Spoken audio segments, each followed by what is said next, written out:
आज की इस वीडियो में हम लोग डिस्कस करेंगे ऑर्डर 20 ऑफ सीपीसी 1908 जिसका टाइटल है judgment and decree. Total 20 rule हैं इस ऑर्डर के। और ये ऑर्डर जो है वो दो सब्जेक्ट से डील कर रहा है, जैसे कि इसके नाम से क्लियर हो रहा है। जैसे कि इसके नेम से क्लियर हो रहा है कि ये ऑर्डर जो है वो दो सब्जेक्ट से डील कर रहा है, एक तो है जजमेंट और दूसरा है डिक्री। तो टोटल 20 रूल हैं इसके। जो फर्स्ट 5 रूल हैं वो फर्स्ट सब्जेक्ट यानी जजमेंट से डील करते हैं, और जो लास्ट 15 रूल्स हैं यानी रूल 6 टू 20 ये डिक्री के सब्जेक्ट से डील करते हैं। इन 20 रूल्स को स्टार्ट करते हैं, लेकिन उससे पहले ज़रूरी है कि हमें आइडिया हो कि जजमेंट क्या होती है और डिक्री क्या होती है। ये कॉन्सेप्ट हमें क्लियर हो जाएगा तो देन हम लोग रूल को डिस्कस करेंगे। तो जजमेंट को जो है वो डिफ़ाइन किया गया है सेक्शन 2 सबसेक्शन 9 ऑफ सीपीसी में, जहाँ पर बताया गया है कि जजमेंट बेसिकली एक जज की स्टेटमेंट होती है जो कि डिक्री के ग्राउंड्स को अपने अंदर रखती है। मतलब ये एक जज का बयान, उसकी स्टेटमेंट होती है, उसकी डिक्लेरेशन होती है, जो कि जिसमें वो ग्राउंड्स मेंशन होते हैं जिसकी बेस पर डिक्री आती है। क्योंकि जजमेंट के बाद according to section 33 of CPC हमेशा एक डिक्री आती है, और डिक्री जो है वो बेसिकली जजमेंट डिटेल में होती है। डिक्री उसकी एक समरी होती है, जिसके अंदर जो पार्टीज़ के दरमियान मैटर ऑफ डिस्प्यूट है उसको डिसाइड किया गया है वो मेंशन होता है, और क्या पार्टीज़ को रिलीफ ग्रांट किए गए हैं ये चीज़ डिसाइड की जाती है। सो जजमेंट डिटेल में होती है और डिक्री जस्ट उसकी एक समरी होती है, वो इन डिटेल नहीं होती। सो आई होप आपको इन दोनों का डिफरेंस समझ आ गया होगा, जजमेंट डिक्री बेसिकली क्या होती है। नेक्स्ट अब हम लोग डिस्कस करते हैं इसके रूल्स, जिसमें से फर्स्ट 5 रूल जो हैं वो जजमेंट के सब्जेक्ट से डील करते हैं। तो पहले हम इन्हें स्टार्ट करते हैं। So first rule, judgment when pronounce. Total 2 sub rule हैं इसके। Sub rule 1 on completion of evidence. जैसे ही सबूत शवाहिद कंप्लीट हो गए, the court shall fix a date not exceeding 15 days for the hearing of a argument of a parties. मतलब जैसे ही एविडेंस की डिस्क्लोजर ऑफ एविडेंस हो गया, एविडेंस सारे दोनों पार्टीज़ ने अपनी तरफ से दे दिए, सबूत शवाहिद कंप्लीट हो गए, तो कोर्ट के ऊपर ऑब्लिगेशन है कि उसने पार्टीज़ को सुनने के लिए, उनके आर्गूमेंट्स के लिए एक डेट फिक्स करनी है। और इसके लिए जो इन्हें टाइम लिमिट वो देती है वो जस्ट 15 दिन होता है, मैक्सिमम 15 दिन से ज़्यादा नहीं देती। सब रूल 2 कहता है the court shall after the case has been heard. जब पूरा सुनवाई भी हो गई, सुन लिया पार्टीज़ को कोर्ट ने, तो कोर्ट फिर जजमेंट प्रोनाउंस कर देगी इन ओपन कोर्ट। यानी कि जजमेंट जो है वो इन कैमरा सीक्रेटली नहीं होती, बल्कि वो ओपनली अनाउंस करेगा कोर्ट। जब उसने हियरिंग हो गई, सारी सबूत भी हो गए, पार्टीज़ को सुन भी लिया, आर्गूमेंट्स वगैरह हो गए, वो जजमेंट अनाउंस कर देगा इन ओपन कोर्ट, इधर एट वंस और इन सम फ्यूचर डे। या तो जिस डे पे सारी सुनवाई कंप्लीट हुई उसी डेट पे ही सारी की जजमेंट एक ही दिन पे अनाउंस कर देगा, या किसी फ्यूचर डे पे अनाउंस करेगा। Not exceeding 30 day for which due notice shall be given to the parties और देयर एडवोकेट। अब जजमेंट मतलब हियरिंग होने के बाद अब जजमेंट जो है वो ना 30 दिन तक के अंदर आ जानी चाहिए, 30 दिन से ज़्यादा डिले नहीं करना उसने। और उसका जजमेंट अनाउंस करने से पहले उसका नोटिस कि हम जजमेंट अनाउंस करने लगे हैं उसका दिया जाएगा पार्टीज़ को भी और उनके एडवोकेट्स को भी। तो ये आपके पास फेडरल लेवल पर रूल 1 था। अब पंजाब लेवल पर इस रूल 1 के अंदर कुछ रूल 1 की जगह पे एक नया सब रूल 1 जो है, रूल 1 सब्स्टिट्यूट हो गया है। वो क्या कहता है उसको हम लोग डिस्कस करते हैं, फिर हम लोग रूल 2 को डिस्कस करेंगे। सो order 24 rule 1 the following shall be substituted judgment when pronounced, यानी जजमेंट कब अनाउंस होगी। टू सब rule 1 on completion of evidence the court shall fix a date not exceeding 15 days for submission of the precise written arguments along with the relevant case law by the parties। अरे सबूत तो शायद complete हो गए, court ने एक date fix कर देनी है पार्टीज़ के लिए कि भाई अपने रिटर्न आर्गूमेंट जमा करवाएं, और रेलेवेंट केस लॉ जो भी उस आर्गूमेंट से मुतल्लिक आपके पास हैं वो सबमिट करवाएं। इसके लिए कितना टाइम लिमिट देती है? 15 दिन मैक्सिमम, उससे ज़्यादा नहीं। फिर जैसे ही कह रहे हैं कि रिटर्न आर्गूमेंट भी सबमिट हो गए सब रूल 1 के तहत, और ओरल सबमिशन भी हो गई उनकी, फिर जो है कोर्ट को अगर लगता है तो वो in open court judgment announce कर देगा, या तो उसी डेट पे कर देगा या किसी फ्यूचर डे पे कर देगा। और वो फ्यूचर डे मतलब जजमेंट सारी हियरिंग आर्गूमेंट एविडेंस क्लोज होने के बाद जो है वो सुनवाई पे मुकम्मल होने के बाद जो है वो 15 दिन के अंदर मैक्सिमम आपने अनाउंस करनी है। 15 दिन से ज़्यादा वो आपको टाइम नहीं देता, और जजमेंट अनाउंस करने से पहले उसका नोटिस जो है पार्टीज़ को भी दिया जाता है और उनके एडवोकेट को भी दिया जाता है।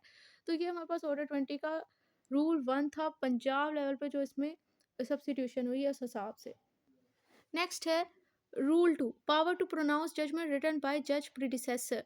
जज में प्रो जज में pronounce a judgement written but not pronounce by his predecessor. वो कह रहे जज से पहले कोई जज था जो उसका प्रीडिसेसर कहलाएगा, क्योंकि वो उससे पहले था, उस जज ने, प्रीडिसेसर जज ने, कोई जजमेंट राइट डाउन तो की बट प्रोनाउंस नहीं की, मतलब उसको अनाउंस ना कर सका। तो अब उस जजमेंट की प्रोनाउंसमेंट जो कि राइट डाउन की है प्रीडिसेसर जज ने, वो सक्सेसर जज करेगा, वो कर सकता है। It's discretionary. Rule 3. Judgment to be signed. The judgment shall be dated and signed by the judge in open court. इसी तरह इन ओपन कोर्ट, कमरा अदालत में जो जजमेंट है उस पर बाकायदा डेट भी मेंशन की जाएगी, उस पर सिग्नेचर भी होंगे। जज उस पर साइन और डेट डालेगा जजमेंट पे, जिस टाइम पे वो उसे अनाउंस कर रहा है, प्रोनाउंसिंग जिस टाइम उसकी हो रही है ना, उसी टाइम उसने उस पर डेट और सिग्नेचर वगैरह करने हैं। एंड व्हेन वन साइंड, जब एक दफ़ा सिग्नेचर हो जाते हैं जजमेंट पे, एक दफ़ा जब जजमेंट साइन हो जाती है, shall not afterward be alter or added to save as provided by section 152 on review. So वो कह रहे हैं कि एक दफ़ा अगर जजमेंट पे सिग्नेचर हो गया ना जज साहब के, तो उसके बाद आप उस जजमेंट में ना तो किसी किस्म की अल्ट्रेशन कर सकते हो, मतलब आप उसमें किसी किस्म का कोई चेंज नहीं लेकर आ सकते, ना आप उसमें कुछ एडिशन कर सकते हो। जस्ट एक्सेप्शन इसकी ये है, save as provided by section 152 और रिव्यू, यानी कि अगर उस जजमेंट में आपने उस पे सिग्नेचर होने के बाद अगर कोई चेंजिंग या एडिशन करनी है, तो वो दो सिनेरियो में हो सकती है, या तो रिव्यू की सूरत में हो सकती है या फिर 152 सेक्शन के तहत हो सकती है। 152 सेक्शन ये कहता है कि अगर जजमेंट के अंदर कोई आर्थमेटिकल और कोई क्लरिकल मिस्टेक, यानी कोई ह्यूमन एरर, कोई मैथमेटिकल मिस्टेक आ गई, तो जस्ट उसको उसकी हद तक जो है वो अल्ट्रेशन जजमेंट में आफ्टर सिग्नेचर जायज़ है। और रिव्यू की सूरत में ये है कि जिस कोर्ट ने अपना फैसला किया उसे लगता है इसमें कोई एरर है जिसकी वजह से जस्टिस मेंटेन नहीं हो रहा, तो वो अपनी जजमेंट को खुद ही रिव्यू नजर सानी उस पर कर लेगी। तो इस सूरत के अंदर से आफ्टर सिग्नेचर जजमेंट के अंदर अल्ट्रेशन और एडिशन जायज़ है, अदरवाइज आफ्टर सिग्नेचर जजमेंट में किसी किस्म की अल्ट्रेशन और एडिशन जायज़ नहीं है, उस पर बार है। Rule 4, judgment of a small causes court. अब इस रूल के अंदर दो सब रूल हैं, जिसमें सब रूल 1 ये कहता है कि स्मॉल काउजेस कोर्ट की जजमेंट के क्या कंटेंट होने चाहिए, और जो सब रूल 2 कहता है वो कह रहा है कि दूसरे कोर्ट हैं उनकी जजमेंट के क्या कंटेंट होने चाहिए। रूल 4 बेसिकली डील करता है, deal with the content of a judgement, judgement में क्या चीज़ें होनी चाहिए। So rule 4 sub rule 1 state that judgement of a court of a small causes need not contain more than the point for determination and the decision देयरइन।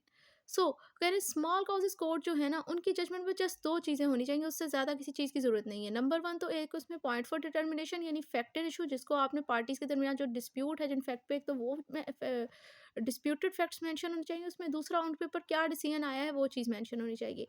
While on the other hand, the judgment of the other court the judgment of the other court shall contain a concise statement of the case, the point for determination, the decision therein, and the reason for such decision. सो वो कह रहे हैं कि जो दूसरे courts है ना, उनकी जजमेंट में चार चीज़ें होनी चाहिए। नंबर 1 तो facts, concise statement of case, यानी कि फैक्ट्स जो हैं वो होने चाहिए। फिर पॉइंट फॉर डिटर्मिनेशन यानी फैक्ट एंड इशू होने चाहिए। दूसरा जो उन पे डिसीजन आ रहा है, तीसरा ये चीज़ मेंशन होनी चाहिए। नंबर 4 ये कि उन डिसीजन किस रीज़न पर, यानी रेशो डेसिडेंडी, किन डिसीजन रीज़न पर आप ये डिसीजन दे रहे हो, वो चीज़ भी मेंशन आप लोगों ने करना है। नेक्स्ट है rule 5, court to state it decision on each issue in suit in which the issue have been frame, मतलब वो केस जिसके अंदर फ्रेमिंग ऑफ इशू हो चुकी है under Order 14, the court shall state its finding or decision with reason thereof upon each separate issue. Court उन तमाम issues के ऊपर अपनी फाइंडिंग मेंशन करेगी जजमेंट में, अपना डिसीजन लिखेगी और अलॉन्ग विद रीज़न लिखेगी कि किन रीज़न पर मेरी इन इशू के मतलब ये मेरी फाइंडिंग और मेरा डिसीजन आया है। हर सेपरेट इशू के हवाले से उसने अपनी फाइंडिंग बतानी है, रीज़न बताना है इस डिसीजन का। ये जनरल रूल है। मतलब अगर इशू फ्रेम हो गए हैं, और इशू फ्रेम हो सकते हैं अलॉट ऑफ इशू हो सकते हैं पार्टीज के दरमियान, एक ना हो, तो वो कह रहे हैं हर सेपरेट इशू के ऊपर कोर्ट का जो डिसीजन है ना, जो फाइंडिंग है उसने वो लिखनी है। हर सेपरेट इशू पर साथ में रीज़न भी मेंशन करने कि किस रीज़न पर मैंने ये कंक्लूड किया कि ये जजमेंट होनी चाहिए। ये जनरल रूल। एक्सेप्शन है, unless the finding upon any one or more of the issue is sufficient for the decision of the suit. Exception इसकी ये है कि अगर जो कोर्ट के अंदर जो कोर्ट समझता है कि अगर इनमें से किसी एक इशू पर जो ये फाइंडिंग है ना, या एक से ज़्यादा इशू पर जो फाइंडिंग है वो पूरे केस के डिसीजन के लिए सफिशिएंट है, देन अब उसे हर इशू पर अपनी सेपरेट फाइंडिंग और रीज़न लिखने की ज़रूरत नहीं है। इसको हम एक एग्जांपल से समझते हैं कि दो पार्टीज मिस्टर ए और मिस्टर जेड के दरमियान डिस्प्यूट है डेब्ट के बारे में। मिस्टर ए कहते हैं कि मैंने मिस्टर जेड से डेब्ट लेना है 5 लाख। मिस्टर जेड कहते हैं कि ठीक है, आपने मुझसे लेना था, लेकिन अब आप ले नहीं सकते क्योंकि आपका डेब्ट जो है वो टाइम बार्ड हो गया। अब कोर्ट के पास जो है वो 2 डिस्प्यूट्स पार्टीज़ के दरमियान जो है वो 2 इश्यू हैं। एक है क्वेश्चन ऑफ फैक्ट, क्योंकि रिकवरी ऑफ डेब्ट का है कि क्या वाक़ई मिस्टर ए लायबल हैं कि उन्होंने मिस्टर जेड से पैसे लेने हैं, और एक है क्वेश्चन ऑफ लॉ कि क्या ये वाक़ई अब टाइम बार्ड हो गया है मिस्टर ज़ेड का की तरफ मिस्टर ए का। तो अब यहाँ पर अब देखें, अगर हमें पता चल जाए कि ये डेब्ट टाइम बार्ड है या नहीं, उसी के क्वेश्चन ऑफ लॉ के डिसीजन के बेस पर अगर हमें पता चल जाए, तो हमें पता चल जाएगा क्वेश्चन ऑफ फैक्ट का भी कि अगर ये होगा ना कि ये टाइम बार्ड नहीं है, तो उसका मतलब मिस्टर ए का दावा सच्चा है, तो पूरा केस डिसाइड हो जाएगा, ज़्यादा मसला करने की ज़रूरत ही नहीं है। तो कोर्ट जो है वो इस केस के अंदर अगर सिर्फ़ ये इसके मुतल्लिक़ अपनी ये जो टाइम बार्ड वाला क्वेश्चन है ना, इसके मतलब अपनी फाइंडिंग और रीज़न लिख देगी, तो वो सफिशिएंट होगा जजमेंट में। दूसरे बेशक उसके मतलब अपनी फाइंडिंग वगैरह ना लिखे, क्योंकि ये अगर बस इतना पता चल जाए ना इस केस के अंदर कि ये टाइम बार्ड है या नहीं, तो उस पर ही पहला क्वेश्चन का डिसीजन बेस करता है। सो आई होप ये एग्जांपल के साथ समझ आ गया। नेक्स्ट आते हैं रूल नंबर 6 पे। लेकिन इसको इसकी हद तक जाने से पहले, जैसे मैंने कहा था कि इसके फर्स्ट 5 रूल जो हैं वो जजमेंट से डील करते हैं, तो पहले हम लोग उनको एक दफ़ा समराइज़ कर लें कि फर्स्ट 5 रूल जो हैं ऑर्डर 20 के वो जजमेंट से डील करते हैं, जिसमें अभी हम लोगों ने डिस्कस किया कि जजमेंट कब प्रोनाउंस होगी। रूल 1 ये डील करता है जजमेंट को कौन प्रोनाउंस करेगा। रूल 2 ये कहता है जजमेंट में क्या चीज़ें होनी चाहिए। रूल 4 बताता है जिसमें 2 कोर्ट के हवाले से उनके कि स्मॉल कॉजेज़ कोर्ट की जजमेंट में क्या होना चाहिए और अदर कोर्ट्स की जजमेंट में क्या होना चाहिए। और फिर उसके बाद हम लोगों ने ये चीज़ डिस्कस की कि भई कोर्ट ने जो अपना डिसीजन है वो किस तरह देना है रूल 5 में। और फिर अगर हम लोगों ने डिस्कस किया कि अगर जजमेंट साइन हो जाती है तो सिग्नेचर के बाद उसमें अमेंडमेंट वगैरह नहीं हो सकती, सिर्फ 2 सिचुएशन है जिसमें उसमें हो सकती है, वो रूल 3 डील करता था। सो ये हमारा जजमेंट से रेलेवेंट थे फर्स्ट 5 रूल ऑर्डर 20 के। अब आ जाते हैं डिक्री के पोर्शन पे, second subject of this order जो कि डिक्री से डील करता है, और रूल 6 टू 20 जो है वो इस ऑर्डर के वो डिक्री के कॉन्सेप्ट से, डिक्री के सब्जेक्ट से डील करते हैं। इसको स्टार्ट करते हैं one by one.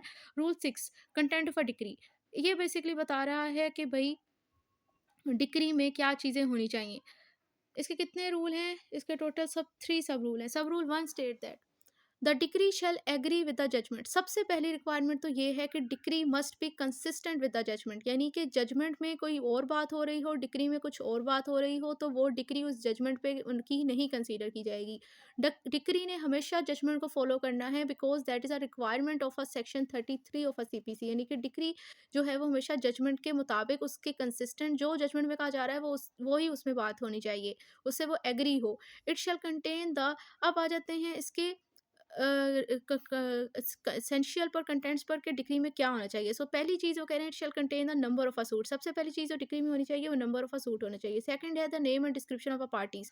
Secondly degree में पार्टीज की नेम्स और उनकी डिस्क्रिप्शन होनी चाहिए। Number third and particulars of the claim, जो क्लेम आप मांग रहे हो वो क्लेम मेंशन होना चाहिए डिग्री में। सॉरी, उस क्लेम के पार्टिकुलर्स, उसकी डिटेल्स होनी चाहिए, जो आप मांग रहे हो ना रिलीफ, वो क्लेम की डिटेल्स मेंशन होनी चाहिए। Number 4 and shall specify clearly the relief granted or other determination of a suit. Number 4 पे ये है कि आपने जो रिलीफ आप ग्रांट आपको हो रहा है या जो सूट की दूसरी डिटर्मिनेशन हो रही है वो डिग्री में मेंशन होना चाहिए। नेक्स्ट आ जाता है सब रूल 2, लेकिन इस पर जाने से पहले हमारे पास एक सब रूल 1 ए भी ऐड हुआ है पंजाब लेवल पर। पहले हम लोग उसको डिस्कस करेंगे, देन हम लोग जाते हैं इसके सब रूल 2 और 3 पे। सो स्क्रीन पे शो हो रहा है आपको कि आफ्टर सब रूल 1 एट द फॉलोइंग, इसमें सब रूल 1 ए ऐड हुआ है। वो कह रहे हैं कि आप लोगों ने जो क्लाउज 1 के अंदर पार्टिकुलर्स मेंशन किए ना, उनके साथ साथ डिक्री में कुछ और चीज़ें भी मेंशन होनी चाहिए, like the decree shall contain the address of a plaintiff and defended as given in order 7 rule 19 and order 8 rule 11। यानी डिक्री के अंदर प्लेंटिफ का एड्रेस मेंशन होना चाहिए, जो कि जो कि दिया गया है ऑर्डर 7 रूल 19 के तहत। जैसे आप प्लेंट सबमिट करते हो उस पर ऑब्लिगेशन होती है ना, प्लेंटिफ ने अपना एड्रेस बताना होता है जैसे समन वगैरह से रिसीव हो सकें। तो वो कह रहे हैं कि एक तो प्लेंटिफ का एड्रेस उसमें मेंशन होना चाहिए अंडर ऑर्डर 7 रूल 19 के तहत, तो डिफेंडेड का एड्रेस शामिल होना चाहिए अंडर ऑर्डर 8 रूल 11 के तहत, क्योंकि ऑर्डर 7 प्लेंट से डील करता है और ऑर्डर रिटर्न स्टेटमेंट से। रिटर्न स्टेटमेंट डिफेंडेड ने जमा करवानी होती है और प्लेंटिफ ने प्लेंट जमा करवानी होती है। और उसके अलावा वो कह रहे हैं कि अगर कोई सब्सिक्वेंटली अल्टर, यानी कि प्लेंटिफ और डिफेंडेड की जगह पर कोई और आ जाता है, तो ऑर्डर 7 रूल 24 के तहत और ऑर्डर 8 रूल 12 के तहत रिस्पेक्टिवली। यानी अगर प्लेंटिफ की जगह पे कोई और आ गया ऑर्डर 7 रूल 24 के तहत और डिफेंडर की जगह पे कोई और आ गया ऑर्डर 12 के तहत, तो उन अल्टर्ड प्लेंटिफ और डिफेंडर ने भी अपना एड्रेस, उनका एड्रेस भी आप लोगों ने डिक्री पे मेंशन करना है। नेक्स्ट है sub rule 2, where the decree shall also state the amount of cost incurred in the suit and by whom or out of what property and in what proportion such costs are to be paid। Decree में ये चीज़ भी mention करनी है कि कितना खर्चा आया है इस केस के अंदर और किसने किस प्रॉपर्टी में से किस हद तक ये कॉस्ट पे करनी है, ये चीज़ भी डिक्री में आप मेंशन करोगे। Rule 3, sub rule 3, the court may direct that the cost payable to one party by the other. Court ये भी डायरेक्शन दे सकती है कि ये कॉस्ट जो कि पे करनी है एक पार्टी को दूसरी पार्टी ने, वो कॉस्ट सेट ऑफ हो सकती है, shall be set off against any sum which is admitted or found to be due from the former of the latter. ये सेट ऑफ हो सकती है अमाउंट उस अमाउंट से जो कि ये फाइंड आउट करती है कोर्ट के भाई ये फॉर्मर पार्टी पे ड्यू है लेटर से। मतलब मिसाल के तौर पर कोर्ट में केस में डिसाइड हुआ कि ए को पे कॉस्ट पे करनी है बी ने, लेकिन बाद में पता चलता है कि ए के ऊपर भी कुछ ड्यू अमाउंट है बी की, तो वही कॉस्ट जो कि बी ने ए को पे करनी थी और अब ए पे भी उसकी कोई कॉस्ट ड्यू निकल आई, तो कोर्ट कहता है कि वो पेएबल और वो ड्यू अमाउंट को आपस में आप सेट ऑफ कर सकते हो, it's permissible. Next rule 7, date of decree, the decree shall bear date the day on which the judgment was pronounce. मतलब जिस डेट पे जजमेंट अनाउंस हुई है वही डेट जो है वो डिक्री पर भी मेंशन करनी है। एंड व्हेन द जज has satisfy himself that the decree has been drawn up in accordance with the judgment, और जब जज ये सेटिस्फाई हो गया कि डिक्री जो ड्रॉ हुई है वो basically is consistent with the judgment, वो जजमेंट के मुवाफिक है, जजमेंट की जजमेंट में बात है वही इसमें भी बात है, देन वो इस डिक्री के ऊपर सिग्नेचर वगैरह भी कर देगा। रूल 8, प्रोसीजर विद जज has vacated office before signing a decree. अब यहाँ पर रूल 8 में प्रोसीजर बताया गया है कि जज ने जजमेंट तो अनाउंस कर दी, प्रोनाउंस कर दी, लेकिन साइन नहीं की। साइन करने से पहले उसका ऑफिस वैकेट हो गया। अब उसके लॉट ऑफ रीजन हो सकते हैं उसकी डेथ हो गई, उसका ट्रांसफर हो गया हो, या वो कोई क्योरम ऑफ जजेस को कंप्लीट करने के लिए ऐसा एडहॉक जज कहीं अपॉइंट हो गया हो, या वो इल हो, या कोई भी सफिशिएंट काउज मतलब मुल्क से बाहर हो, आउट ऑफ स्टेशन हो, तो वो कह रहे हैं किसी भी वजह से हो सकता है उसका ऑफिस वैकेंट हो सकता है। वो वजूहात यहाँ पर मेंशन नहीं लिखी हुई, बस इधर इधर इतना लिखा हुआ है कि अगर इसका ऑफिस वैकेंट हो जाता है, खाली हो जाता है, देन जजमेंट की सिग्नेचर कौन करेगा। मतलब उसने सिग्नेचर करने से पहले उसका ऑफिस वैकेंट हो गया था, देन क्या प्रोसीजर फॉलो किया जाएगा। सो कह रहे हैं वेयर जज has vacated office after pronouncing judgment without signing the decree. जज ने उसका ऑफिस वैकेंट हो गया, जजमेंट उसने प्रोनाउंस कर दी लेकिन सिग्नेचर नहीं किए, a decree drawn up in accordance with judgment, और डिक्री के ऊपर जजमेंट के मुताबिक तैयार तो कर ली जाएगी, then may be sign by successor. जब उसका सक्सेसर आएगा ना इसके बाद, वो अब इसको सिग्नेचर कर देगा इस पे। और if the court has cease to exist, यानी वेकेशन की वजह ये थी कि जिस कोर्ट का वो जज था वो कोर्ट ही एग्जिस्ट नहीं करती, वो सीज टू एग्जिस्ट हो गई है, देन बाय द जज of any court to which such court was subordinate. मतलब अब ये जो कोर्ट सीज टू एग्जिस्ट हुई है ना, ये कोर्ट जिस कोर्ट के सबऑर्डिनेट थी, मतलब ये जो सीज टू एग्जिस्ट हुई है वो सबऑर्डिनेट कोर्ट थी, इससे ऊपर जो कोई कोर्ट है सुपीरियर कोर्ट, उस कोर्ट सुपीरियर कोर्ट का जज जो है उस डिक्री पर सिग्नेचर वगैरह कर देगा। नेक्स्ट आ जाता है rule 9, decree for recovery of immovable property. मतलब इमूवेबल प्रॉपर्टी की रिकवरी से मुतल्लिका जब कोई डिक्री पास होती है तो उस डिक्री के क्या कंटेंट हो गए, where the subject matter of the suit is immovable property. जब केस का जो सब्जेक्ट मैटर था जिसके ऊपर डिस्प्यूट था वो तो थी इमूवेबल प्रॉपर्टी, यानी कोई गैर मुनकुला जायदाद थी। The decree shall contain a description of such property sufficient to identify the same. So decree में मेंशन होना चाहिए उस प्रॉपर्टी की डिस्क्रिप्शन जिसकी मदद से आप वो सफिशिएंट हो के इसको पहचाना जा सके कि हाँ भाई डिक्री इसी प्रॉपर्टी के मतलब आई। And where such property can be identified by boundaries or numbers in a record of settlement or survey. इसी तरह अगर ये प्रॉपर्टी की आइडेंटिफिकेशन उन बाउंड्रीज और नंबर से हो सकती है जो कि सेटलमेंट सर्वे के रिकॉर्ड में मेंशन है, तो डिक्री के अंदर वो बाउंड्रीज और नंबर्स भी लिखनी है। जैसे कि रेवेन्यू डिपार्टमेंट के पास जैसे पटवारियों के पास पूरी ज़मीनों का लैंड का रिकॉर्ड वगैरह होता है कि ये इस प्रॉपर्टी के शुमाल में ये है, जनूब में ये है, वस्त में ये है, वो लिखे ही होते खेवट नंबर ये है, खतूनी नंबर ये है। तो वो कह रहे हैं कि अगर वो उन बाउंड्रीज से पहचानी जा सकती है जो सेटलमेंट ऑफ सर्वे रिकॉर्ड में उनका जो नंबरिंग उनको दी हुई है इस तरह पहचानी जा सकती है, तो वो आप वो भी मेंशन करें। क्योंकि हमने ये तो मेंशन करने का हमारा पर्पस यही था कि ये आइडेंटिफाई हो सके भाई हमारी डिग्री इसी मूल प्रॉपर्टी से मतलब है, तो उस डिग्री में ये चीज़ें मेंशन करनी है आप लोगों ने। नेक्स्ट है decree for delivery of movable property, यानी कि अगर तो डिक्री आ रही है किसी मूवेबल प्रॉपर्टी की डिलीवरी के हवाले से, देन उस डिक्री में क्या चीज़ें मेंशन होनी चाहिए। Where the suit is for movable property and the decree is for the delivery of such property. जब दावा आपका जो है वो मूवेबल प्रॉपर्टी के हवाले से है और जो डिक्री जो है वो इस प्रॉपर्टी की डिलीवरी के हवाले से आ रही है, the decree shall also state the amount of money to be paid as an alternative if delivery can not be had. अब वो कह रहे हैं कि अब इस डिक्री के अंदर अब हो सकता है कि ये मूवेबल प्रॉपर्टी आपसे खराब हो गई है, आपने आगे ट्रांसफ़र कर दी, इसका मतलब उसकी डिलीवरी अगर पॉसिबल ना हो सकती हो, तो उस सिचुएशन में डिक्री में ये मेंशन में लिखना है कि कितनी अमाउंट अब आपको पे करनी पड़ेगी अगर आप वो डिलीवरी ना करवा सको। मतलब अगर मूवेबल प्रॉपर्टी की डिलीवरी से मुतल्लिक कोई डिक्री आती है, तो उस सिचुएशन में डिक्री के अंदर ये चीज़ मेंशन करना लाज़िम है कि अगर इसकी डिलीवरी जो है वो मूवेबल प्रॉपर्टी की पॉसिबल ना हो सकी, तो इस केस में कितनी अल्टरनेटिव अमाउंट आपको पे करनी पड़ेगी।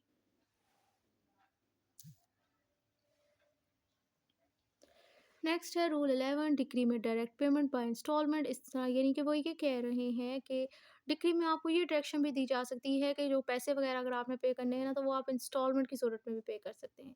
टोटल 2 सब रूल हैं इसके। सब रूल 1 क्या कहता है? Sub rule 1 state that where in so far as a decrees for a payment of a money, यानी कि डिक्री आई है किसी पैसों की पेमेंट के हवाले से कि आपने मनी पे करनी है, and the court may for any sufficient reason at the time of passing a decree, और कोर्ट जो है वो डिक्री को पास करने के टाइम किसी सफिशिएंट रीजन की बेस पे उसकी डिस्क्रिशनरी पावर है कि वो ऑर्डर ऑर्डर कर सकता है that payment of amount decree, मतलब जितनी भी अमाउंट कोर्ट ने डिक्री की है कि इतनी अमाउंट पे करनी है, वो कह सकता है भाई शैल be postponed or shall be made by instalment. वो ये कह सकता है कि आप इसे पोस्टमोन कर दें, मतलब ये पे नहीं करनी, या फिर वो कह सकता है कि इसे इंस्टॉलमेंट की सूरत में पे करो। ये उसकी डिस्क्रिशन है, विद और विदाउट इंटरेस्ट। और ये इंस्टॉलमेंट वो विद इंटरेस्ट भी कह सकता है कि आपने पे करनी है, या विदाउट इंटरेस्ट के भी। इट्स डिस्क्रिप्शन ऑफ अकाउंट, यानी it's up to the court, notwithstanding anything contain in the contract under which the money is payable.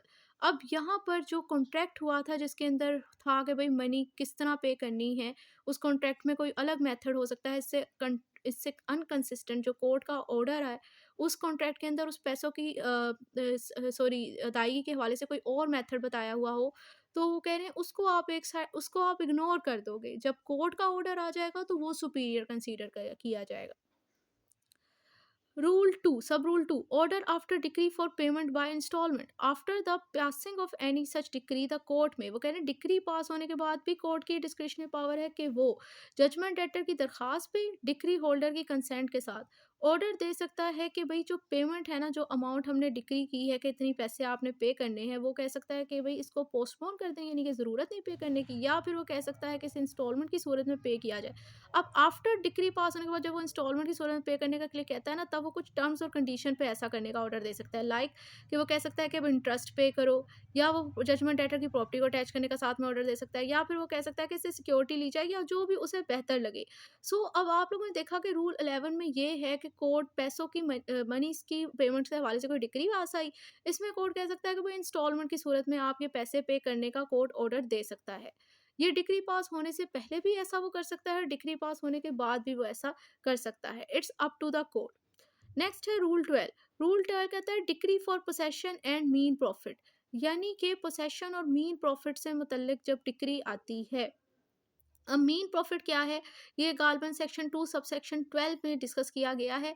Mean profit ये होता है कि भाई अगर किसी ने आपकी प्रॉपर्टी को इलीगली पोसेस किया है, इमूवेबल प्रॉपर्टी को रॉन्गफुली पोसेस किया हुआ है, और उस पोसेशन के दौरान, रॉन्गफुल पोसेशन के दौरान उससे उसे जो भी बेनिफिट, जो भी प्रॉफिट, जो भी इंटरेस्ट आ रहा है, वो लाइबल होता है कि जो actual owner of the property है उसे उसने देना है, और उस एक्चुअल प्रॉपर्टी का उस पर्सन से ये राइट बनता है। उसे हम कहते हैं, जो भी उसका ये राइट जो है ना, वो बेसिकली वो मीन प्रॉफिट का राइट होता है उसका। सो ये कहता क्या है रूल 12, वो कह रहे हैं कि where a suit is for the recovery of possession of immovable property and for rent और मीन प्रॉफिट। दावा है इमूवेबल प्रॉपर्टी की पोसेशन का, उसकी रिकवरी का, और उसी इमूवेबल प्रॉपर्टी के रेंट और मीन प्रॉफिट का। द कोर्ट में पास अ डिक्री, तो अब इस सिचुएशन में कोर्ट के पास ऑप्शन है कि वो कौन सी डिक्री पास कर सकता है। ये 3 तरह की वो डिक्रीज़ पास कर सकता है, लाइक वो कर सकता है फॉर पोसेशन ऑफ प्रॉपर्टी, मतलब वो डिक्री पास कर सकता है कि इस प्रॉपर्टी की पोसेशन दिलवाई जाए, इसके हवाले से। Clause B for the rent or the mean profit which have accrued on the property during a period to the institution of a suit, मतलब दावा दायर करने से पहले का जो टाइम पीरियड था, उस टाइम पीरियड में जितना रेंट और मीन प्रॉफिट इस प्रॉपर्टी से हासिल हुआ, क्यों ड्राइव हुआ, वो उसकी रिकवरी का कह सकती है। मतलब वो कह रहे हैं ना, पीरियड टू द इंस्टीट्यूशन, दावा दायर करने से पहले जो भी टाइम पीरियड है, उस टाइम पीरियड के अंदर जितना भी आपको इस मूल प्रॉपर्टी से फ़ायदा हासिल हुआ है, रेंट और प्रॉफ़िट, मीन प्रॉफ़िट, उसकी अदायगी का कोर्ट कह सकती है। और directing inquiry as to the such or rent profit, और हो सकता है इसी टाइम पीरियड के हवाले से वो इस रेंट और मीन प्रॉफ़िट की इंक्वायरी करने की भी डायरेक्शन दे सकती है। Clause C, directing an inquiry as to the rent और mean profit from the institution of the suit. इसी तरह दावा दायर होने से टाइम पीरियड से लेके फॉलोइंग अप जो टाइम पीरियड है, उस हद तक वो ये डायरेक्शन दे सकती है कि इंक्वायरी करवाई जाए रेंट और मेन प्रॉफिट की। द डिलीवरी ऑफ पोसेशन और डिक्री होल्डर, मतलब ये कि दावा दायर होने से लेके जब तक इमूवेबल प्रॉपर्टी की पोसेशन डिक्री होल्डर को मिली है, उस टाइम पीरियड उस टाइम पीरियड तक की हद तक वो रेंट और मीन प्रॉफिट की इंक्वायरी करने की डायरेक्शन दे सकती हैं। पॉइंट 2 वो कह रहे हैं कि दावा दायर होने से लेके the relinquishment of the possession by the judgement debtor with notice to the decree holder through the court. मतलब दावा दायर होने से लेके जजमेंट डिक्री होल्डर के नोटिस पे जो किसी कोर्ट के थ्रू जजमेंट डेटर को दिलवाया, और जजमेंट डेटर ने फिर पोसेशन रिलिक्विशमेंट कर दी, मतलब छोड़ दिया उस प्रॉपर्टी के पोसेशन को। तो दावा दायर होने से लेके इस पोसेशन को छोड़ने के टाइम पीरियड तक की हद तक वो रेंट और मीन प्रॉफिट की इंक्वायरी करने का ऑर्डर दे सकती है। नेक्स्ट है the expiration 3 year from the date of a decree. अब इसी तरह दावा दायर होने से पहले जैसे लेकर डिक्री पास होने के बाद 3 साल एक्सपायर हो गए हैं, इस टाइम पीरियड के दरमियान जो भी टाइम आया है, उसके हवाले से वो रेंट और मीन प्रॉफिट की इंक्वायरी की डायरेक्शन देने का ऑर्डर दे सकती है court. Whichever event first occur, मतलब दावा दायर होने से पहले लेके दावा दायर होने से लेके फ्रॉम द इंस्टीट्यूशन, मतलब दावा दायर होने से लेके इन पॉइंट 1 2 3 में से जो भी इवेंट पहले होगा, उसकी हद तक कोर्ट ये ऑर्डर दे सकती है कि ये रेंट और मीन प्रॉफिट की इंक्वायरी करने की डायरेक्शन दे सकती है। सो आई होप ये भी आपको समझ आ गया। नेक्स्ट है sub rule 2, where inquiry is directed under clause B or C. अब जब कोर्ट क्लाउज बी और सी के अंदर इंक्वायरी करने का ऑर्डर दे रही, अब एक तरह से देखा जाए यहाँ पर ना कोर्ट प्रीलिमिनरी डिक्री पास करी, फाइनल डिक्री तो नहीं पास करी, कि उसे उतना ये नहीं पता कि भाई पोसेशन तो देखो यार उसने दिलवा दी। जब उससे डिमांड की गई ना कि मेरी ये प्रॉपर्टी रॉन्गफुली पोसेस है, आप मुझे दिलवा दें, कोर्ट ने पोसेशन तो दिलवा दी, लेकिन ये रेंट और मीन प्रॉफिट का कह रही है, वो कोर्ट खुद से तो नहीं असेस कर सकती, उसके लिए उसे ज़ाहिर इंक्वायरी करवानी पड़ेगी। इंक्वायरी की सूरत में अब उसने उसे फौरी तौर पर तो रिलीफ देना था ना, तो उसने प्रीलिमिनरी डिक्री पास करवा दी। तो वो कह रहे हैं कि जब ये इंक्वायरी का उसने ऑर्डर दिया ना, direction the class B or सी के अंदर, तो इस सिचुएशन में ये उसने प्रीलिमिनरी डिक्री एक तरह से पास की है। वो कह रहे हैं final decree in respect of the rent और मीन प्रॉफिट शैल बी पास। वो कह रहे हैं कि जो इंक्वायरी का रिजल्ट आएगा ना, फाइनल डिक्री उस जो रेंट और मीन प्रॉफिट से मुताल्लिक जो इंक्वायरी कंडक्ट करवाई जा रही है, और जो इंक्वायरी का रिजल्ट आ रहा है, फाइनल डिक्री उस इंक्वायरी के रिजल्ट पे बेस करेगी, यानी कि प्रीलिमिनरी डिक्री पर बेस करेगी फाइनल डिक्री। सो अब आपके पास नेक्स्ट है, इससे हमें ये भी आइडिया हो जाता है कि जो पोसेशन और मीन प्रॉफिट और रेंट की रिकवरी का दावा किया जाता है, उसमें केस जो है वो कोर्ट पहले फाइनल डिक्री पास करने से पहले एक प्रीलिमिनरी डिक्री पास करता है। हम लोग प्रीलिमिनरी डिक्री पढ़कर तो आए हैं, अब यहाँ पर इस ऑर्डर में आपको एग्जांपल मिल रही है कि किन केसेस के अंदर प्रीलिमिनरी डिक्री पास हो सकती है, क्योंकि हो सकता है आपसे एग्जाम में क्वेश्चन आ जाए कि प्रीलिमिनरी डिक्री क्या है और किन केसेस के अंदर पास होती है। तो ये बेसिकली आप केसेस अपने माइंड में बिठाते जाएं कि एक तो ऑर्डर 20 के रूल 10 के तहत जो सिनेरियो है उसमें प्रीलिमिनरी डिक्री पास होती है। नेक्स्ट आ जाता है आपके पास डिक्री इन एडमिनिस्ट्रेशन सूट। अब ये जो केसेस है ना, अब जो इसके अंदर रूल्स आपको नजर आने वाले हैं ना, वो बेसिकली प्रीलिमिनरी डिक्री के ही हैं। इनके केसेस के अंदर कोर्ट प्रीलिमिनरी डिक्री पास करती है। एक तो रूल 12 हो गया कि जहां पर प्रीलिमिनरी डिक्री पास कर रहा था कोर्ट। अब आ जाते हैं रूल 13 की तरफ, डिक्री इन एडमिनिस्ट्रेशन सूट। मतलब किसी प्रॉपर्टी की ना देखभाल किसी पर्सन कर रहा है, उसके हवाले से उस केस के अंदर डिक्री किस तरह आएगी। वो कह रहे हैं where a suit is for an account of any property and for its due administration under the decree of a court. मतलब कि दावा क्या है किसी प्रॉपर्टी के अकाउंट्स के हवाले से, मतलब आपने दावा दायर किया है कि भाई इस प्रॉपर्टी के जो अकाउंट जो बंदा मैनेज कर रहा है ना, उसमें वो एम्बेजलमेंट कर रहा है, हेरा फेरी कर रहा है, घपला कर रहा है, उस प्रॉपर्टी के अकाउंट से मतलब आपने दावा किया है, या उसकी एडमिनिस्ट्रेशन से मुतल्लिक है, उसकी देखभाल उसके इंतजामात से मुतल्लिक है कि प्रॉपर मैनेजमेंट नहीं हो रही इसकी। कोर्ट के पास ये केस लगा हुआ है, the court shell pass before the passing the final decree. Pass a preliminary decree. तो कोर्ट इस केस के अंदर उस पर शेल, उस पर यानी ऑब्लिगेशन है कि इस एडमिनिस्ट्रेशन सूट के अंदर फाइनल डिक्री पास करने से पहले वो एक प्रीलिमिनरी डिक्री पास करता है, और उस प्रीलिमिनरी डिक्री में वो ऑर्डर करता है, ordering such accounts and inquiries to be taken and made and giving such other direction is think fit. इस प्रीलिमिनरी डिक्री में वो ऑर्डर देता है कि भाई इसके अकाउंट्स की जांच पड़ताल की जाए, इस प्रॉपर्टी के, इसकी इंक्वायरीज करवाई जाए, और जो कोई दूसरी डायरेक्शन उसे बेहतर लगती है वो दे सकता है। नेक्स्ट सब रूल 2 इसका बड़ा इंटरेस्टिंग है। वो कह रहे हैं in the administration by the court of the property of any disease person. मतलब कोर्ट जिसकी पर्सन की प्रॉपर्टी के एडमिनिस्ट्रेशन को देख रहा है ना, इंतजामात को, वो बेसिकली डिजीज पर्सन की यानी फोर्थ मतफी पर्सन की प्रॉपर्टी है।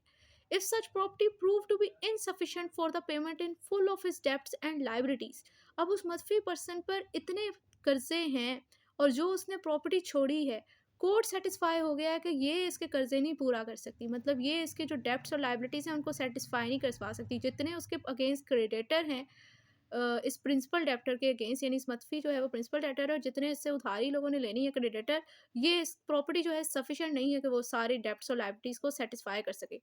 अब कोर्ट क्या करेगी, क्योंकि कोर्ट ने तो केस के अंदर फैसला तो सुनाना है ना, तो वो करेगी, कोर्ट क्या करेगी, the same rules shall be observe as to the same rules shall be observed as to the respective right of secured and unsecured creditor and to the and as to the debt and liabilities provable। so वो कह रहे हैं कि जब जो जब secured and unsecured creditors के case के अंदर डेब्ट्स और लाइबिलिटीज साबित हो जाते हैं ना कि पे करने हैं, तो सिक्योर अनसिक्योर क्रेडिटर्स के अंदर जब इन कर्जों को जिस तरह डील किया जाता है, यानी सिक्योर इनसिक्योर क्रेडिटर के हवाले से जो रूल्स एंड रेगुलेशन है इस तरह के मैटर्स के अंदर किस तरह डील किया जाएगा, वही सेम रूल्स एंड रेगुलेशन के अंदर इस केस के अंदर भी डील किया जाएगा। वहाँ पर ये होता है कि पहले सिक्योर क्रेडिटर के डेब्ट को सेटिस्फाई करवाया जाता है और फिर अनसिक्योर क्रेडिटर के डेब्ट को सेटिस्फाई करवाया जाता है। एक तो वो कह रहे हैं कि इस तरह के केस में एक तो ये सिनेरियो है, इस तरह कोर्ट इस केस को डील कर सकती है। दूसरा सिनेरियो ये है, and as to the valuation of the annuities and future and contingent liabilities respectively.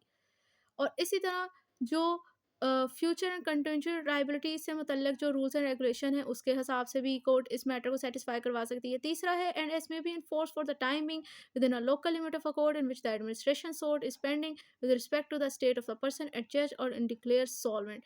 अब इसी तरह वो कह रहे हैं कि जिस कोर्ट की लोकल लिमिट ऑफ जुरिस्डिक्शन में ये एडमिनिस्ट्रेटिव सूट लगा हुआ है और उस टाइम जो कोई कानून इन्फोर्सेबल है किसी इंसॉल्वेंट ऐसे पर्सन की प्रॉपर्टी से मुतल्लक के जो कि इंसॉल्वेंट हो गया है, जो उस पर्सन की जो मामला उस पर्सन के साथ किया जाता है ना, मतलब कोई पर्सन कंगला डिक्लेयर हो गया है, इंसॉल्वेंट हो गया है, और उसकी प्रॉपर्टी के मुतल्लक जो रूल्स एंड रेगुलेशन फॉलो किए जाते हैं वही इस सिनेरियो के अंदर कि अगर एक पर्सन की डेथ हो गई, उसकी एडमिनिस्ट्रेशन को उसकी प्रॉपर्टी को कोर्ट डील कर रहा है और उसके मतलब लोगों के कर्जे हैं, तो उसको भी उसी मामला उसी रूल्स एंड रेगुलेशन के थ्रू डील किया जाएगा जिस तरह इस इंसॉल्वेंट पर्सन की प्रॉपर्टी को इसके क्लेम सेटिस्फाई करवाने के लिए डील किया जाता है। सो आई होप ये आपको पॉइंट समझ आ गए। नेक्स्ट वगैरह, and all person who in any such case would be entitle to be paid out of such property. अब वो कह रहे हैं कि अब मैंने 3-4 सिनेरियो, यहाँ पर 4 सिनेरियो डिस्कस हुए हैं ना, तो वो कह रहे हैं कि इन तमाम केसेस के अंदर जो भी पर्सन इंटाइटल होते हैं ना, जो भी क्रेडिटर डेप्टर से इंटाइटल होते हैं कि उन्होंने इससे अपना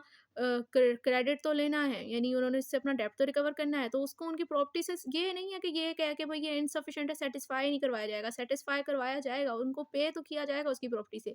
मे come in under the preliminary decree. इस केस के अंदर भी आप कोर्ट प्रीलिमिनरी डिक्री पास करेगी and make such claim against the same as may be respective entitle by virtue of this code. और फिर इसको कह देगी कि ये इनका क्लेम बनता है इतना कि ये इंटाइटल है अंडर दिस कोड, मतलब जिस हद तक वो इन्हें सेटिस्फाई करवा सके वो करवाएगी। ये नहीं कह देगी कि ये इनसफिशिएंट है तो अब आप जाओ छुट्टी करो। रूल 14, डिक्री इन प्रीएम्पशन सूट। ये बड़ा इंटरेस्टिंग सा रूल है और ये इंपॉर्टेंट है। वो कह रहे हैं डिक्री इन प्रीएम्पशन सूट, इसमें क्या है, टोटल 2 सब रूल हैं। सब रूल 1, इसमें दो सब रूल है ना, तो 2 सिनेरियो ही डिस्कस किए गए हैं। सबसे पहला सिनेरियो ये है कि जब डिस्प्यूट हो actual owner of the property यानी सेलर प्लस प्रीएम्प्टर के दरमियान, तब उस केस के अंदर किस तरह डिक्री पास होती है। और सब रूल 2 ये बता रहा है कि जब मल्टीपल प्रीएम्प्टर और जो actual owner of the property यानी सेलर ऑफ द प्रॉपर्टी है उसके दरमियान डिस्प्यूट हो, तो उस केस के अंदर डिक्री किस तरह पास होती है। इसको डिस्कस करने से पहले तो आप पहले प्रीएम्पशन सूट को समझे, तो वरना तो मुझे ना पढ़ने का मुझे कोई फ़ायदा है, ना ही आपको समझ आनी है। प्रीएम्पशन सूट बेसिकली ऐसा दावा होता है जिसके अंदर प्रीएम्प्टर जो है वो actual owner seller of a property के अगेंस्ट दावा दायर करता है कि आपने ये प्रॉपर्टी क्यों बायर को बेच दी, जबकि मैं प्रीएम्पशन की बेस पे इसका ज़्यादा एंटाइटल था कि ये आप पहले मुझे बेच दे। ये तो तकरीबन इस सूट के अंदर 3 पार्टीज़ होती हैं, buyer, seller and preemptor. Seller person क्या करता है, वो बायर को प्रॉपर्टी बेच देता है, पैसे ले लेता है। प्रीएम्प्टर कहता है कि प्रीएम्पशन की बेस पे मेरा राइट बनता था। तो वो कहता है ठीक है, आपका राइट बनता था, कोर्ट में आपने अपनी ये हक के शुफा रेज करना है। कोर्ट आपसे कहता है परचेज मनी भाई फिर आप जमा करवा दो, क्योंकि बायर तो बोनाफाइड परचेसर है, उसका तो कोई नुकसान, उसकी तो कोई गलती नहीं है। ये डिस्प्यूट आपके और ओनर ऑफ द प्रॉपर्टी यानी सेलर के दरमियान है, तो वो थर्ड पार्टी क्यों सफर करे। वो कहती है भाई परचेज मनी जमा करवाओ, हम वही पैसे बायर को दे देंगे और आपको प्रॉपर्टी दे देंगे। सेलर तो पहले ही बेच के पैसे ले चुका है। तो इस सिचुएशन में ये इस केस के अंदर होता है। आई होप आपको ये समझ आ गया होगा। अब मैं हम चलते हैं इसके सब रूल 1 और सब रूल 2 की तरफ। तो सब रूल 1 कहता है कि where the court decree a claim to preemption in respect of a particular sale of property and the जब कोर्ट जो है मतलब कहीं किसी और ये भी याद रखें कि प्रीएम्पशन का दावा हमेशा इमूवेबल प्रॉपर्टी के मतलब होता है, ठीक है। वो कह रहे हैं कि जब कोर्ट डिक्री पास किसी प्रॉपर्टी की सेल के मुतल्लिक प्रीएम्पशन के दावे क्लेम पर कोर्ट डिक्री कर रहा है and the purchase money has not been paid into the court, और परचेज मनी कोर्ट में जमा ही नहीं करवाई गई, तब द डिक्री शेल तो कोर्ट क्या डिक्री करेगा, कोर्ट कहेगा भाई specify a day on or before which the purchase money shall be so paid. Court decree में ये डे स्पेसिफाई कर देगा कि इस डेट पर या इस डेट से पहले आपने परचेज मनी कोर्ट में सबमिट करनी है।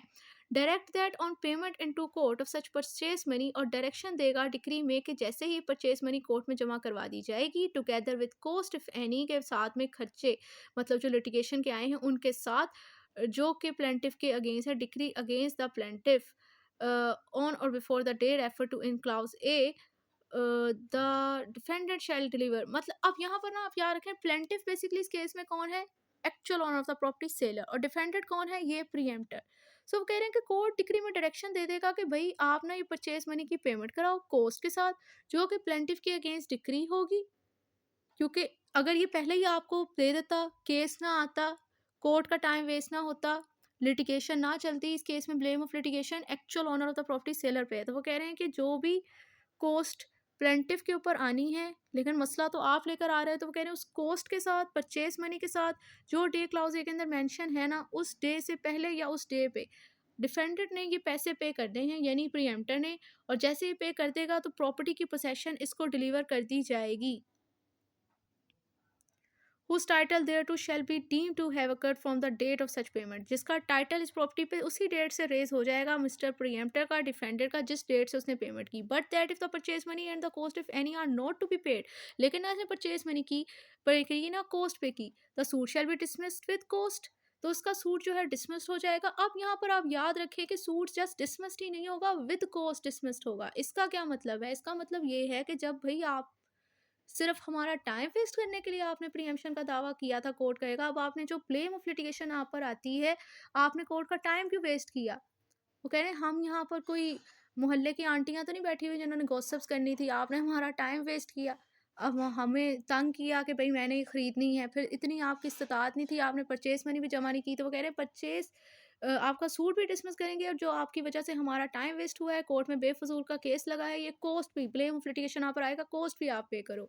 नेक्स्ट है sub rule 2, where the court has adjudicated upon rival claim to preemption the decree shall direct. अब वो कह रहे हैं कि अब कोर्ट जो है ये प्रीएम्पशन का दावा तो सुन रही है, एडजुडिकेट डिसीजन कर रही है, लेकिन इस पर एक प्रीएम्प्टर का दावा नहीं है इस प्रॉपर्टी के मतलब, वहां पर राइवल क्लेम ऑफ प्रीएम्पशन मतलब एक से ज्यादा प्रीएम्प्टर है, मतलब actual owner of the property seller का दरमियान सेलर का साथ डिस्प्यूट है with multiple preemptor, rival to claim to preemptor मतलब एक से ज्यादा प्रीएम्प्टर है। अब इस सिचुएशन में डिक्री किस तरह डायरेक्ट होगी। अब इस राइवल प्रीएम्प्टर को समझने से पहले ज़रूरी है कि आपको पता हो कि राइट ऑफ प्रीएम्पशन किस पार्टी पे वेस्ट किसका होता है, किस पे वेस्ट होता है, और कौन कौन पर्सन ये प्रीएम्पशन का दावा कर सकता है, और जो है प्रियोरिटी किस पर्सन को दी जाती है प्रीएम्पशन के दावा करने में।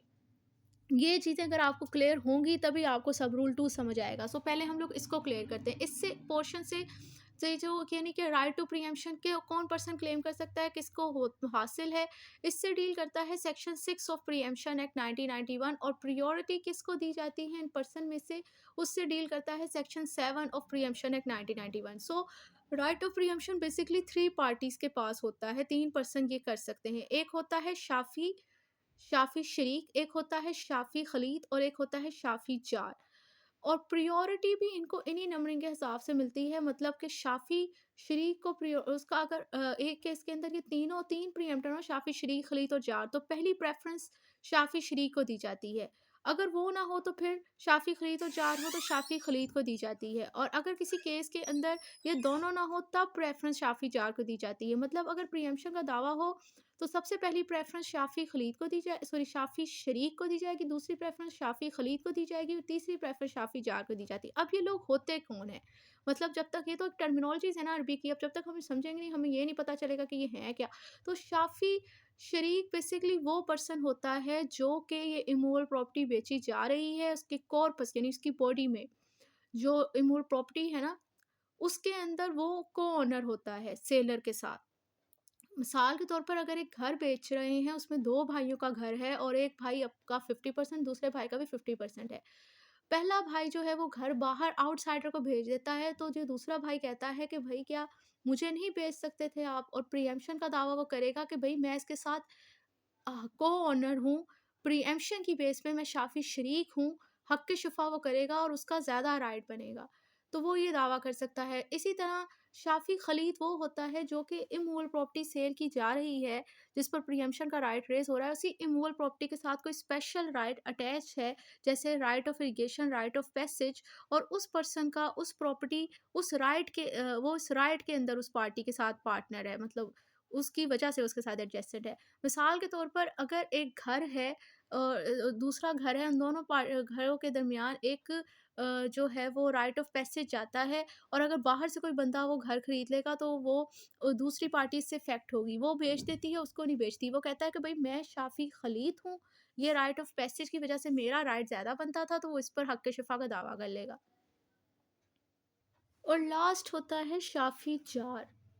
शाफी जार बेसिकली वो पर्सन होता है जिस जो आप इमोर प्रॉपर्टी बेच रहे हो ना, उसके साथ उसकी प्रॉपर्टी एडजेसेंट अटैच होती है। प्योर ये जो हमसाये नहीं, कला हम लोगों को हमसायों का ही पता है। हमारे माइंड में सबसे पहले हक के शुफा आता है तो हम कहते हैं हमसाये का दावा है भाई।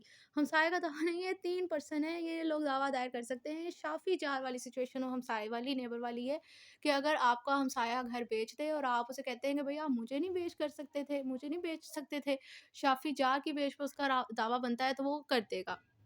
तो इसकी तो एग्जांपल देने की ज़रूरत नहीं है। अगर फिर भी एग्जांपल करें कि 2 नेबर्स हैं, मिस्टर ए उसने घर बेच दिया, मिस्टर ज़ेड कहता है कि भई मैं आपका नेबर था, मेरी प्रॉपर्टी आपके साथ अटैच थी, आप मुझे नहीं घर बेच सकते थे, शाफ़ी जार की बेस पे वो दावा कर लेगा। अब उसका दावा सिर्फ़ ये डिमांड ही करनी काफ़ी नहीं होती, उसे परचेज़ मनी भी पे करनी पड़ती है।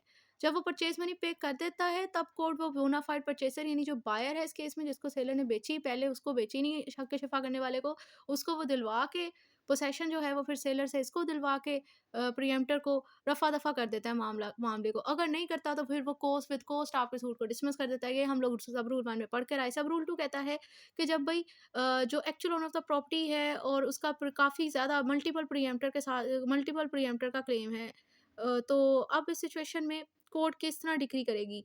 Court shell direct if and so for as the claim decree if and insofar as the claim decree are equal in degree। सो वो कह रहे हैं कि जो प्रीएम्प्टर है ना, मल्टीपल प्रीएम्प्टर हैं, वो जो दावा दायर कर रहे हैं वो in equal status in equal degree, यानी या तो सारे शाफी जा रहे हैं तो सारे शाफी खलीद हैं, या तो सारे ही शाफी शरीक हैं। अब ये आपको पता चल गया कि शाफी खलीद जार और क्या क्या ये है। तो वो कह रहे हैं कि that the claim of each preemptor complying with the provision of sub rule 1 shall take effect in respect of a proportionate share of the property. वो कह रहे हैं कि अब इनका जो क्लेम है ना प्रीएम्प्टर का, वो सब रूल 1 की प्रोविजन के मुताबिक इन्होंने करना है, यानी कि परचेज़ मनी इन्होंने पे करनी है, और जैसे ये पे कर देंगे तो जितना इनके रेलेवेंट शेयर के मतलब इनका दावा होगा वो इसका इफेक्ट परचेज़ मनी के पे करने के साथ ही वो इफेक्टिव कंसीडर किया जाएगा। अब इसमें शामिल है including any proportionate share in respect of which the claim of any preemptor failing to comply with the said provision will before such default have taken effect. और इसमें ये प्रोपोर्शनल शेयर का मतलब वो दावा दायर कर सकते हैं कि अगर इनमें से कोई एक प्रीएम्प्टर जो है वो कंप्लाई नहीं, मतलब वो परचेज़ मनी पे नहीं ना कर पाता, तो उसकी जगह जगह पर किसी दूसरी पार्टी ने पे कर दी है तो वो फिर इतना हिस्सा वो ले जाएगा। And if and so far as a claim decree or different decree, मतलब ये जो दावा दायर कर रहे हैं जो मल्टीपल प्रीएम्प्टर हैं वो इक्वल इन स्टेटस नहीं, इक्वल इन डिक्री नहीं है, मतलब एक शाफी शरीक है, एक शाफी खलीद है, एक शाफी जार है। That the claim of the inferior preemptor shall not take effect, तो जो इंफीरियर प्रीएम्प्टर है ना उसके क्लेम को सुपीरियरिटी नहीं दी जाएगी, उसको ऊपर कंसीडर नहीं करेगी कोर्ट, अंडर कंसीडरेशन नहीं होगा unless and until the superior, जब तक जो सुपीरियर प्रीएम्प्टर है वो सेट प्रोविजन को कंप्लाई करने में, मतलब उसको फॉलो करने में फेल हो जाता है। यानी कि एक केस के अंदर शाफी शरीक और शाफी खलीत और शाफी जार हैं, वो तीनों ही दावा दायर कर देते हैं कि भई हक़्क़े शुफ़ा की बेस पे ये जो प्रॉपर्टी मिस्टर ज़ेड ने बेची है ना, मिस्टर ए, बी, सी हैं, शाफ़ी शरीक है मिस्टर ए, शाफ़ी खलीत है मिस्टर बी और शाफ़ी जार है मिस्टर सी, और मिस्टर ज़ेड की प्रॉपर्टी है। मिस्टर ज़ेड ने मिस्टर वाई को बेच दी क्योंकि वो उनके बहुत अच्छे दोस्त थे, तो उन्होंने उनको वो प्रॉपर्टी बेच दी। ये तीनों कोर्ट में आ गए। इन्होंने कहा भई हमारा हक़्क़े शुफ़ा बनता है ये प्रॉपर्टी हमें दो। कोर्ट ने कहा ठीक है भई परचेज़ मनी जमा करवा दो। अब इस सिचुएशन के अंदर सुपीरियरिटी किसके क्लेम को दी जाएगी? मिस्टर ए को, क्योंकि वो शाफी शरीक हैं। तो अब क्या होगा? मिस्टर ए के पास पैसे नहीं बन पाए, फिर सुपीरियरिटी किसको दी जाएगी? मिस्टर बी को। क्यों? क्योंकि वो शाफी खलीत है, उससे भी पैसे नहीं बन पाए। अब अगर मिस्टर सी के पास से पैसे निकल आते हैं, वो परचेज मनी दे दी जाती है, तब इनके क्लेम को सेट असाइड करते हुए कोर्ट जो है अ, उनको हक़ शिफ़ा की बेस पे इनसे परचेज़ मनी लेके मिस्टर सी से, फिर जो है वो मिस्टर वाई को दिलवा के, मिस्टर ज़ी से प्रॉपर्टी की पोसेशन दिलवा के मिस्टर सी को डिलीवर करवा देगा। सो आई होप ये आपको समझ आ गया होगा विद एग्ज़ाम्पल। अगर नहीं समझ आया तो आप कमेंट सेक्शन में पूछ सकते हैं। नेक्स्ट है रूल 15। अब जो ये पूरा ऑर्डर रह गया है ना, अब इसमें कुछ इतना मुश्किल नहीं रहा। अब नेक्स्ट है रूल 15। रूल 15 है decree in suit for dissolution of partnership. इस केस के अंदर भी प्रीलिमिनरी डिक्री ही आती है कि मतलब डेजोलेशन ऑफ पार्टनरशिप के केस में जब डिक्री पास होती है तो वो डिक्री किस तरह की थी? Where suit is for the dissolution of partnership or taking of partnership account. फिर दावा है पार्टनरशिप की डेजोलेशन के हवाले से या जो पार्टनरशिप के अकाउंट्स हैं उनकी जांच पड़ताल के हवाले से। The court before passing a final decree, court जो है इस केस के अंदर फाइनल डिग्री पास करने वाले से पहले मे पास अ प्रीलिमिनरी डिग्री, मतलब यहाँ ऑब्लिगेशन नहीं है इस केस के अंदर, कोर्ट के ऊपर इसकी डिस्क्रिप्शन है कि फाइनल डिग्री से पहले वो प्रिलिमिनरी डिक्री पास करेगा। Declaring the proportionate share of the party, जिसके अंदर वो डिक्लेयर कर देगा पार्लियामेंट सॉरी प्रिलिमिनरी डिक्री में कि कितना पार्टीज के हिस्सा बनता है, कितना प्रोपोर्शनेट शेयर बनता है। सेकंड वो फिक्स करेगा उस डे, वो डे जिस डेट पे पार्टनरशिप डिसॉल्व होगी या डीम टू बी हैविंग या कंसीडर की जाएगी ये डिसॉल्व हो रही है। नेक्स्ट एंड थर्ड वो डायरेक्शन दे देगा इस प्रिलिमिनरी डिक्री में कि इन अकाउंट्स की जांच पड़ताल की जाए। नंबर 4 या कोई भी एक्ट्स के फलां किया जाए जो उसे बेहतर लगेगा। सो इस केस के अंदर प्रिलिमिनरी डिक्री वो पास करेगा और ये कि उस प्रिलिमिनरी डिक्री में वो चीज़ स्पेसिफाई करेगा। Rule 16 decree in suit for account between principal and agent.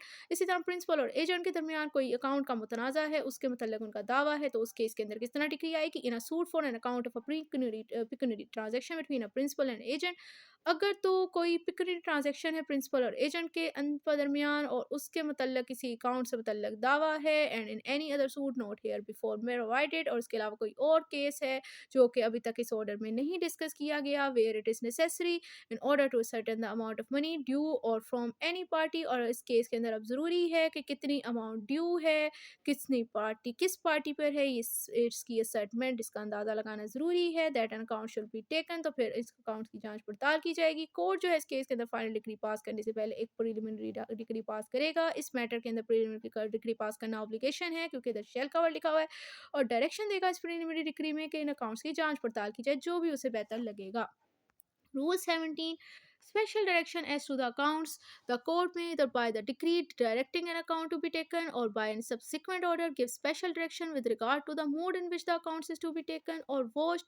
So वो कह रहे कोर्ट के पास ये डिस्क्रिशनरी पावर है कि या तो वो कह सकता है, वो डिक्री के थ्रू कह सकता है कि फलां अकाउंट की जांच पड़ताल की जाए, या किसी ऑर्डर के थ्रू कह सकता है, स्पेशल डायरेक्शन दे सकता है और मूड बता सकता है कि इसके थ्रू जो है इस अकाउंट्स की जांच पड़ताल की जाए, वोस्ट या तस्दीक की जाए।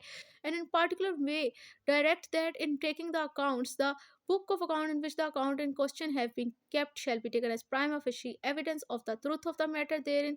So वो ये कह सकता है कि ये जो अकाउंट जिसके मतलब मुतराज़ा है वो किसी बुक ऑफ अकाउंट के अंदर मेंशन है, ये जो जिसके ऊपर मुतनाज़ा है ना जिन अकाउंट्स पर वो किसी बुक ऑफ अकाउंट के अंदर मेंशन है, तो वो कहते हैं कि बुक ऑफ अकाउंट्स को ऐसा प्राइमा फेशी एविडेंस ले लिया जाए, मतलब कि जो पहले तासुर पर नज़र आ रहा है कि ये चीज़ उसे वो कह रहे हैं इसे एडमिट कर लिया जाए, इसे सच मान लिया जाए इसी बुक ऑफ अकाउंट की बेस पे। और जो दे contain with liberty to parties interested to take objection, और जो पार्टीज इसके अंदर इंटरेस्टेड है इस केस के अंदर, उनके पास ये राइट है कि वो ऑब्जेक्शन रेज कर सकते हैं इस बारे में। मतलब जब आप किसी अकाउंट के बुक ऑफ अकाउंट में वो मेंशन है और आप उस बुक ऑफ अकाउंट को प्राइम ऑफिशियल एविडेंस समझ के तुरंत मान रहे हो कि ऐसा ही है, तो जिस पार्टी को से ऑब्जेक्शन होगा वो ऑब्जेक्शन रेज कर सकती है। Rule 18 decree in suit for partition of property or separate possession of share there, मतलब कोर्ट सूट है प्रॉपर्टी पार्टीशन से हवाले से या फिर सेपरेट पोसेशन के हवाले से, शेयर की पार्टीशन के हवाले से। तो उस सूट में किस तरह डिक्री आती है, where the court pass a decree for the partition of a property और for the separate possession of share.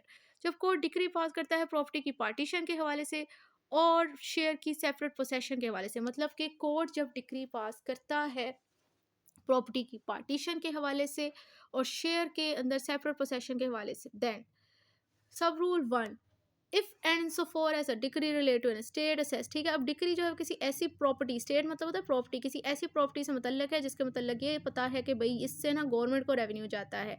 The decree shall assess to the payment, जिससे गवर्नमेंट को रेवेन्यू जाता है। The decree shall declare the right of the several parties interested in the property. Decree में अब court declare कर देता है कि कौन सी जो भी प्रॉपर्टी में पार्टीज इंटरेस्टेड है उनके क्या क्या राइट है, वो तो उसने डिक्लेयर कर दी है। लेकिन उसने ये डायरेक्शन देनी है कि ये पार्टीशन और सेपरेशन जो है ना वो कलेक्टर की तरफ से की करवाई जाएगी इस प्रॉपर्टी की, या फिर किसी ऐसे गजेटेड ऑफिसर की तरफ से करवाई जाएगी जो कि कलेक्टर का सबऑर्डिनेट होगा और कलेक्टर ने इस बिहाफ से अपॉइंट किया होगा।